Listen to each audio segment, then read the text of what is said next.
चलें जी, बिस्मिल्लाहिर्रहमानिर्रहीम स्टूडेंट्स। आज हमने चैप्टर नंबर जो 3 है इसका प्रॉब्लम नंबर 5 करना है। ऐसे ही है। तो क्या कह रहा है? कह रहा है एक इलेक्ट्रिक फील्ड की वजह से एक पॉइंट पर जो पोटेंशियल की कीमत है वो 10 की पावर 4 वोल्ट है। बड़े आसान है, बस आपने ध्यान से देखना है। पोटेंशियल की कीमत, पोटेंशियल को किससे ज़ाहिर करते हैं? V से। V कितना है? 10 की पावर 4 वोल्ट है। B वाले भी ध्यान से समझ लें, A वाले भी। अच्छा, आगे क्या कह रहा है? कह रहा है अगर 100 माइक्रोकूलम चार्ज है, कितना चार्ज है? 100 माइक्रो। चार्ज को Q से ज़ाहिर करते हैं। माइक्रो कितना होता है? 10 की पावर -6। ठीक है, इतना चार्ज है। अच्छा, आगे का कह रहा है, लाया जाए तो उस पर कितना वर्क करना पड़ेगा। अब वर्क आपने कैलकुलेट करना है। इससे आसान कोई न्यूमेरिकल होगा नहीं। जैसा कि आप जानते हैं, लिख लेंगे ना। V इक्वल होता है W/Q। पोटेंशियल वाला फार्मूला पढ़ा था। अच्छा, यहाँ से W निकालना, Q इधर आ क्या हो जाएगा? ज़रब। W बराबर हो जाएगा Q ज़रब V के। मुश्किल है इसमें कुछ? लिख लेना। अब ज़रा इसमें कीमतें दर्ज करें, जैसा कि हम जानते हैं लिख लेंगे। और कीमतें दर्ज करने से अच्छा बाय पुट, हाँ, लेकिन जो हमें चाहिए ना वो असल में एक साइड भी, ये Q तकसीम हो रहा था ना, ये Q उधर जाके V से ज़रब हुआ है। जो जाता है ना वो ज़रब होता है, वो पहले वाला तो उधर ही पड़ा हुआ पहले ही। अच्छा, आपके दिमाग में ये आ रहा है कि असल में ये ऐसे होना चाहिए था, W बराबर है Q ज़रब V, क्योंकि ये उधर गया है। तो एक ही बात है, इसको ऐसे लिखें या ऐसे लिखें, कोई फ़र्क नहीं पड़ता उससे। ठीक है, आ जाओ अंदर। डोर बंद करो, डोर बंद करो, कुंडी लगा दो। और ठीक है बच्चों। अच्छा, इसके बाद कीमतें दर्ज करें। W बराबर है Q कितना है हमारे पास? 100 × 10⁻⁻6। अच्छा, V कितना है? अब देखो, 2 पावर ये है, 100 को लिख सकते हैं 10 की पावर 2। ठीक है, 2 ज़ीरो है ना, जितने ज़ीरो हो उतनी पावर आप लिख सकते हैं। अब वैसे भी कैलकुलेटर के ऊपर ये सारा सीधा लिखोगे ना, 2 ये और 4 ये 6 हो गया। 6 में से 6 निकाले, 10 की कितना बचाएगा? 0।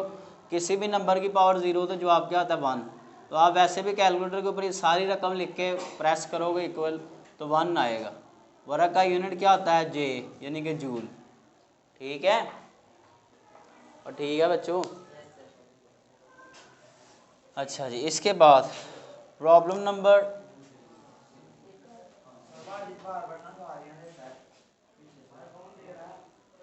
अब ना वाजिद आपका नाम ना आए, आप दे रहे हैं या नहीं दे रहे हैं, किसी की ज़ुबान पे आपका नाम ना हो, मतलब आपने कोई छेड़छाड़ की है, बस अब नहीं कुछ कहना आपने, साज वाले ने भी, मेरे लेक्चर में नहीं, ठीक है, वरना लाज कर देना मैंने। अब ज़रा आगे देखें जी। नेक्स्ट हमारे पास क्या है? एक कैपेसिटर, एक 2 कूलम का पॉइंट चार्ज है। कितना चार्ज है हमारे पास? 2 कूलम। अच्छा, उसके बाद आगे कह रहा है 100 वोल्ट वाले पॉइंट से वो कितने वोल्ट वाले पॉइंट तक गया है, यानी कि उसका पहले वाला पोटेंशियल कितना है? VA वाले। अब देखें, ये पढ़ा था ना आपने, प्लस माइनस पोटेंशियल डिफरेंस वाला। इधर चार्ज पड़ा होता था, इधर VA, फिर वो चलते चलते यहाँ पहुँच जाता था, यहाँ क्या होता था? VB। ठीक है, पोटेंशियल डिफरेंस जो आपको दिया है आज याद करेंगे तो उसमें आपको मिल जाएगा फार्मूला। तो यहाँ पड़ा हुआ है, यहाँ पोटेंशियल ज़्यादा होता है, यहाँ उसने कितना पोटेंशियल दिया हुआ है? 100 वोल्ट। आगे दूसरे पॉइंट पे जब वो पहुँचा, वहाँ उसका पोटेंशियल कितना है? 50 वोल्ट। कितना है? 50 वोल्ट। आगे कह रहा है जब चार्ज यहाँ से यहाँ पहुँचेगा तो हमें बीच में क्या देता है? एनर्जी देता है ना। मैंने बताया था जब चार्ज हाई से लो की तरफ जाता है तो हमें क्या मुहैया करता है? एनर्जी मुहैया करता है। तो मुहैया करदा एनर्जी इसकी मालूम करनी है आपने। अच्छा बच्चों, एनर्जी जो है जब चार्ज हाई से लो की तरफ जाता है तो यही फार्मूला बेसिकली यूज़ होता है। एनर्जी बराबर किसके, Q। अब दो पोटेंशियल हैं तो मैंने वहाँ बताया था ज़्यादा में से माइनस कर देते हैं किसको, कम को। ये फार्मूला था वहाँ मैंने बताया था, ठीक है जी। अच्छा वी ए और सरी अब ज़रा कीमतें दर्ज करें। Q हमारे पास कितना है, 2 है। वी ए 100 है, -50 तो 2 ज़रा 50 बच जाएगा। 4 ज़रब 2 कितना हो गया, 100। वर्क का या एनर्जी का यूनिट क्या होता है, जूल। ये आ गई हमारे पास में, इससे आसान हो सकता है कुछ। अच्छा जी, इसके बाद आगे प्रॉब्लम नंबर अब कौन सी है, 7 है। और कौन सी प्रॉब्लम है, प्रॉब्लम नंबर 7।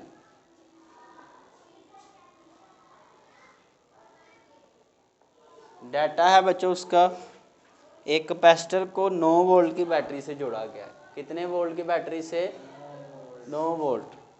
और उस पर चार्ज कितना आया है, 0.06 कूलम। कैपेसिटर की क्या मालूम करें, कैपेसिटेंस। इससे भी आसान कोई नहीं होगा, आपने पढ़ा हुआ है, जैसा कि आप जानते हैं कैपेसिटेंस इक्वल होता है Q/V के। पढ़ा है कि नहीं, जैसा कि जानते हैं कीमतें दर्ज करने से, as we know putting values. Q हमारे पास 0.06 है, V हमारे पास कितना है, 9 है। तो ज़रा इन दोनों को डिवाइड करें बच्चों, आपके पास आंसर आएगा 6.66 आता जाएगा, राउंड ऑफ करके 7 बन जाएगा। 10 की पावर -3। कैपेसिटेंस का यूनिट क्या होता है, फैरड। ठीक है जी, यहाँ तक कोई मुश्किल तो नहीं है। प्रॉब्लम नंबर 8 कह रहा है कि एक कैपेसिटर को जब 6 वोल्ट की बैटरी के साथ जोड़ा जाता है, कितने वोल्ट की बैटरी के साथ, 6 वोल्ट की बैटरी के साथ, तो उस पर कितना चार्ज आ जाता है। उसके बाद आगे क्या कह रहा है, कैपेसिटर पर 2 कूलम चार्ज स्टोर करने के लिए कितना चार्ज, कितने वोल्ट की बैटरी से जोड़ा जाए। अब देखें, पहले कैपेसिटर को ना, एक कैपेसिटर को उठा के एक बैटरी इसके साथ जोड़ा गया, उसका इतना पोटेंशियल है, इतना चार्ज उसके ऊपर आया इधर तो सिर्फ, फिर उसी कैपेसिटर को उतार के ना एक और बैटरी के साथ जोड़ दिया। अब जो दूसरी बैटरी है उसने उसके ऊपर कितना चार्ज स्टोर करना है, 2 कूलम। अब हमें ये नहीं पता कि बैटरी का पोटेंशियल कितना है, 12 वोल्ट की या 15 वोल्ट की या 100 वोल्ट की है, वो हमने मालूम करना है। अब जब दो एक जैसी चीज़ें आ जाएं तो फिर उनको नंबरिंग दे लेते हैं, V1 Q1 Q2 V2, हमें V2 मालूम करना है, अंडरस्टैंड। अच्छा देखें, जो कैपेसिटर इधर था उसकी कैपेसिटेंस कितनी है, C1। जो कैपेसिटर इधर है उसकी कैपेसिटेंस कितनी है, C2। कैपेसिटर वही उधर से उतार के इधर लगाया ना, तो कैपेसिटर तो वही रहा। इसका मतलब जितनी कैपेसिटेंस इधर थी उतनी कैपेसिटेंस, तो हम कह सकते हैं कि दोनों कैपेसिटर जो है वो एक ही कैपेसिटर है, क्योंकि इस्तेमाल हो रहा, तो दोनों की कैपेसिटेंस भी फिर आपस में क्या है, बराबर है। ठीक है जी, दोनों जगह पर क्योंकि एक ही कैपेसिटर यूज़ हो रहा है इसलिए दोनों जगहों पर कैपेसिटेंस बराबर रहेगी। अच्छा जी, C1 किसके बराबर होगा, Q1/V1, C QV के बराबर होता है ना, तो C2 किसके बराबर होगा, Q2/V2। हमें क्या निकालना है, V2। V2 उधर जा ज़रब हो जाएगा, यानी कि उधर बटे के ऊपर चला जाएगा, ये सारी रकम इधर आगे उलट जाएगी, Q2 इधर ही रहेगा, ये इधर आगे उलट जाएगा, V1/Q1। ये समझ आई है बात की। देखें, जो निकालना होता है ना उसको बटे के ऊपर ले जाते हैं, ये उधर जा ज़रब हो गया, इधर ये बच गया, ये सारी रकम इधर आ क्या हो जाएगी, उलट जाएगी। ठीक है, अच्छा अब इसमें ज़रा कीमतें दर्ज करें। Q2 हमारे पास कितना है, 2 है। V1 कितना है, 6 है, बटे में हमारे पास क्या है, Q1 है। Q1 कितना है, 0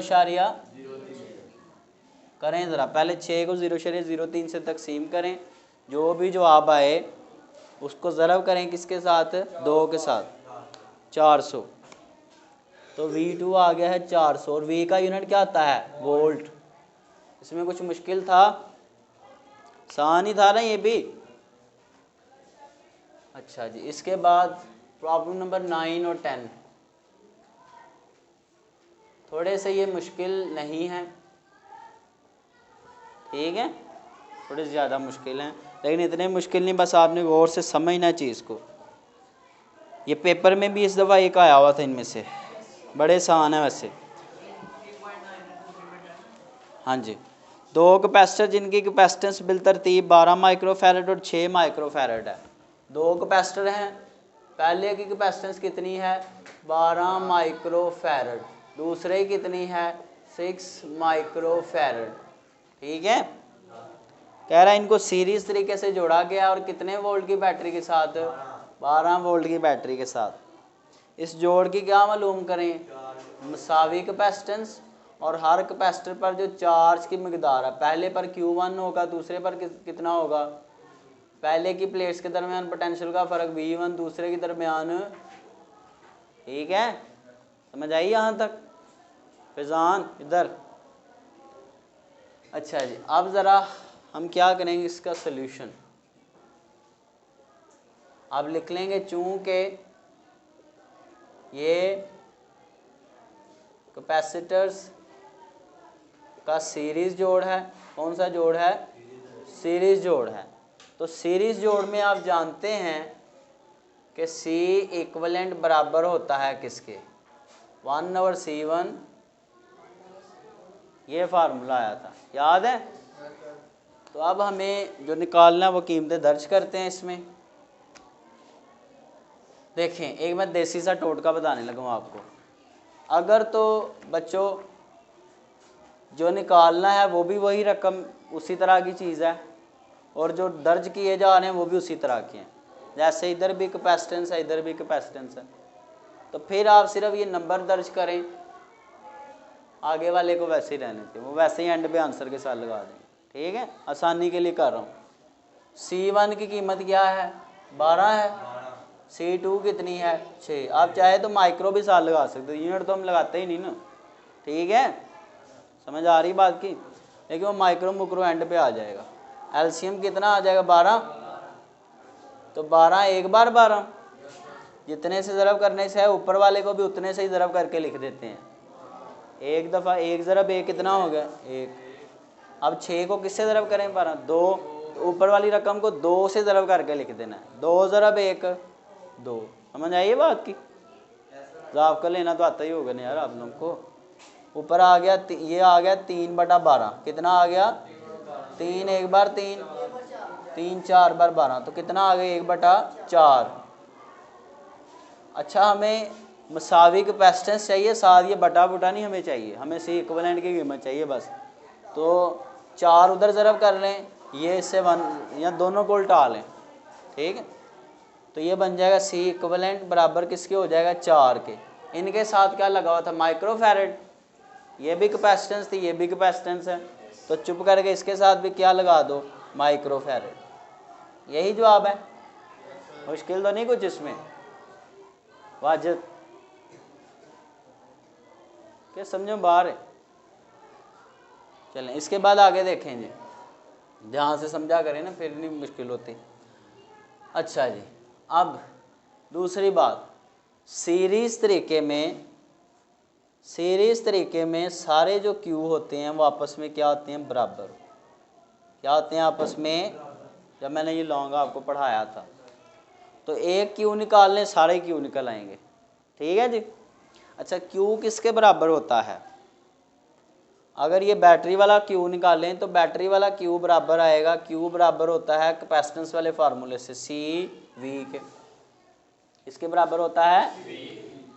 अच्छा, जब हम क्यू बैटरी वाला लगाएं तो C भी टोटल ही आता है मसावी, ठीक है, V भी टोटल है ना बैटरी का, Q भी टोटल चार्ज बैटरी का, तो फिर C भी टोटल वाला ही लगाएंगे, वो कितना होता है C इक्विवेलेंट, क्या होता है जो सारे कैपेसिटर उसको मिला के बनती है, ठीक है। तो अब देखें इसमें ज़रा आप कीमतें दर्ज करें, कीमतें दर्ज करने से C इक्विवेलेंट कितनी है हमारे पास 4 माइक्रो।